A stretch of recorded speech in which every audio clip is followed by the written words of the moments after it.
Olá, sejam muito bem-vindos ao Pecuária e Prosa. Hoje vamos conhecer mais de perto a história de vida de alguém que cresceu cercado pela tradição no agronegócio e que ao longo dos anos vem construindo uma trajetória de destaque como pecuarista e leiloeiro. Pedro Martins Bastos, seja muito bem-vindo ao Pecuária e Prosa. Olá, telespectadores do Lance Rural, Pecuária e Prosa. Tudo bem, Leandra? Prazer estar conversando com vocês aí nesse programa que eu assisto bastante. Prazer é todo nosso, Pedro. E eu queria começar entendendo como é que foi crescer em uma família com tanta tradição no agronegócio, né? Quais são as suas lembranças do campo de pequenininho? A nossa história, desde que eu me conheço por gente, né? O campo tá interligado, corre nas nossas veias. Eu morei na fazenda, né? Toda a minha infância, as minhas primeiras lembranças que eu tenho não é na cidade, né? Minhas primeiras lembranças que eu tenho, toda a minha juventude, tudo que quando eu comecei a me conhecer por gente, já foi correndo de pé descalço no campo, já foi com cachorro, Difícil com foi cavalo, aprender a com vaca, colocar o com tênis, ovelha. né? Até tem uma história engraçada que a minha mãe sempre conta que a minha primeira vez, a minha primeira vez não, né? Meus primeiros meses no colégio, eu não conseguia ir calçado, eu sempre estava de pé descalço. Por sorte era no verão, né? Sempre estava em março. Imagina se fosse no inverno. Campeiro e carioca é quase a mesma coisa, né? Não gosta de usar chinelo.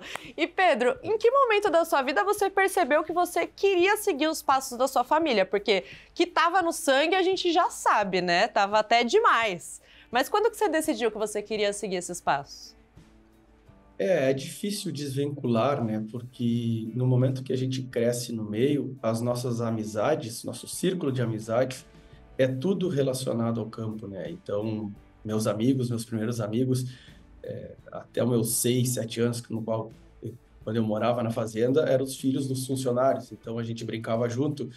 E aí, quando eu fui para o colégio, eu já me juntei mais com os pessoal que também era do campo. Então, nossa pré-adolescência foi engraçado, porque a gente criava brincadeiras, né, com cavalos, inventava esportes, quando tem os condutos d'água ali na lavoura de arroz, fica os condutos, a gente puxava a cavalo, o outro em cima de uma prancha, enfim, fora as atividades campeiras. Então, é difícil, eu não me vi fora, né, nunca tive essa experiência. Quando eu fui morar fora do país, por uma experiência de estudo, eu também tentei me conectei com o campo. Aonde que você ficou lá fora? Em 2013 eu fui para Nova Zelândia. Entendi. Já foi para abrir novos ares mesmo e mesmo assim ficou Aprendi firme inglês, ali e no campo. é um país muito dependente do setor primário, né? Um país muito campeiro, de agricultura ativa, pecuária ativa, muitos tambos, né? Muita atividade leiteira, muita ovinocultura. Então, foi uma bela experiência de aprender um pouco inglês e também não perder esse vínculo com o campo. E assim que você voltou da Nova Zelândia, você já deu início à sua faculdade? Você é médico veterinário, né? Formado. Na verdade, eu fui no meio da faculdade. Ah, entendi. E passou pela sua cabeça em algum momento fazer zootecnia? Ou você escolheu medicina veterinária por algum motivo específico? Uruguaiana é a cidade que teve a primeira faculdade de zootecnia do país. Certo. Então, o meu pai é zootecnista. E quando eu estava no colégio, eu sempre quis fazer zootecnia, sempre quis cursar zootecnia. Por causa do meu pai. Obviamente, eu também gosto dos animais, mas entre agronomia, veterinária e zootecnia, era a faculdade que eu mais simpatizava. Só que por coincidência, no ano que eu terminei o colégio e iniciei, deveria prestar o vestibular, foi o mesmo ano que se extinguiu a faculdade de zootecnia na minha cidade. Então, ou eu ia cursar em Porto Alegre, né, ou cursava agronomia ou veterinária em Uruguaiana. Eu não sabia que isso tinha chegado a acontecer. Qual que foi o motivo para eles extinguirem o curso? No final, depois, até a faculdade não existe mais em Uruguaiana. Ficou só a matriz, que é em Porto Alegre. Ah, A entendi. filial uruguaiana, né? não existe mais, que era a PUC. Então, a PUC tinha um campus em Uruguaiana. E aí, acho que, não sei, estava muito afastado. Uruguaiana é longe, né? Então, em nenhum momento você escolheu viver fora aí do caminho do agronegócio. Você sempre decidiu seguir por esse caminho. Não teve nenhum momento de devaneio que você falou, não, eu acho que eu quero ser, não sei, advogado, quero ser médico. Isso nunca aconteceu. Não, o meu pai e meu avô eram advogados, apesar de serem criados no campo.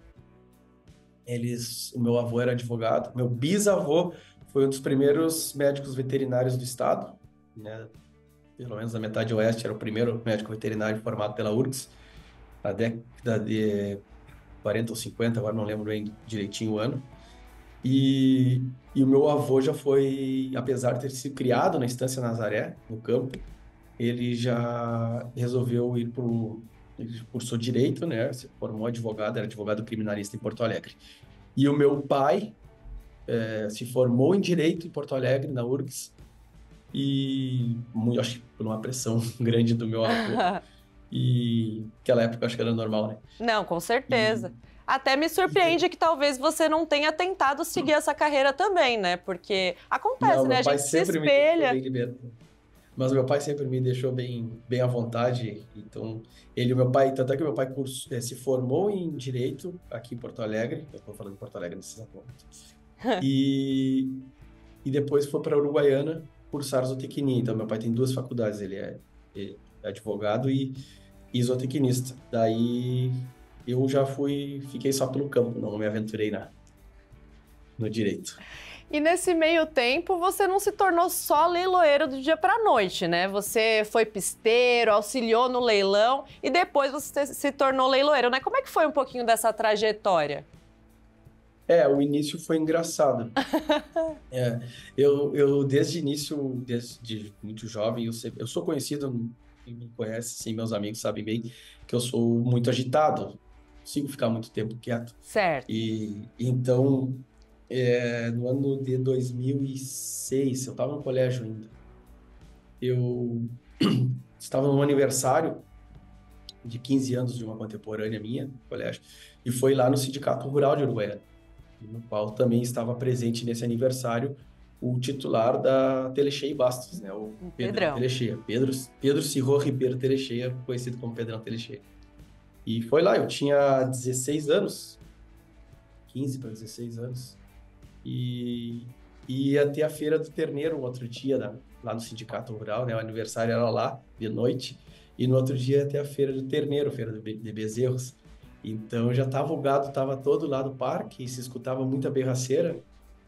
E eu aproveitei, escutei aquela berraceira e não sei por quê, de noite ali eu tive a ideia, eu acho legal, quem sabe um dia trabalhar nisso. Certo. E quando eu vi o dono da empresa estava no aniversário, aí eu fui ali, né, desinibido, e perguntei para ele, Pedrão, como é que eu faço para trabalhar nesse leilão que vai ter aí amanhã?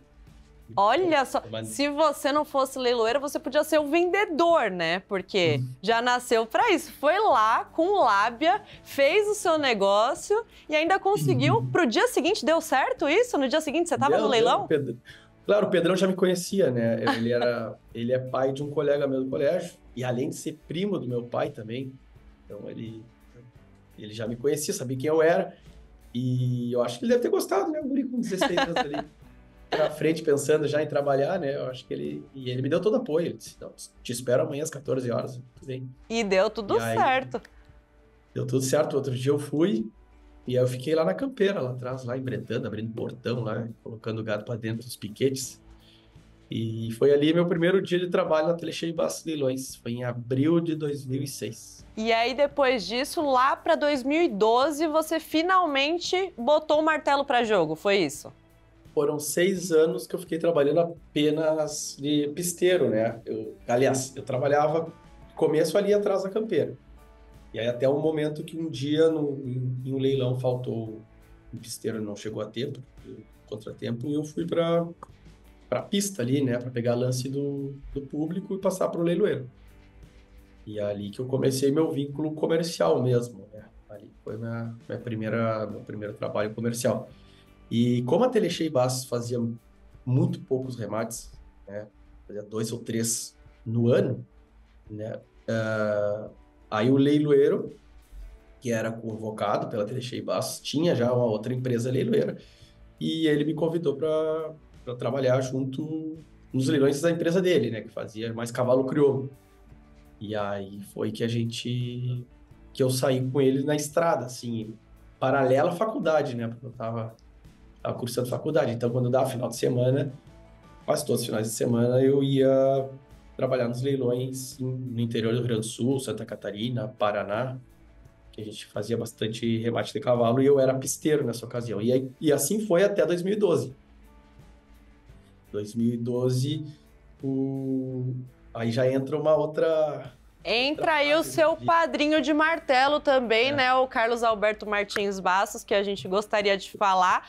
Mas, como o nosso tempo é curto, vamos deixar para o próximo episódio, para quem está em casa, acompanhar mais aí a sua trajetória. Pedro, muito obrigada pela participação e até o próximo Pecuária e Prosa. Obrigado, prazer estar aqui conversando com vocês. Até a próxima. E assim, chegamos ao fim de mais um bate-papo aqui no Pecuária e Prosa. Foi um prazer compartilhar com vocês essa conversa tão enriquecedora sobre uma trajetória regada à pecuária. Agradecemos pela sua companhia e nos vemos na próxima edição.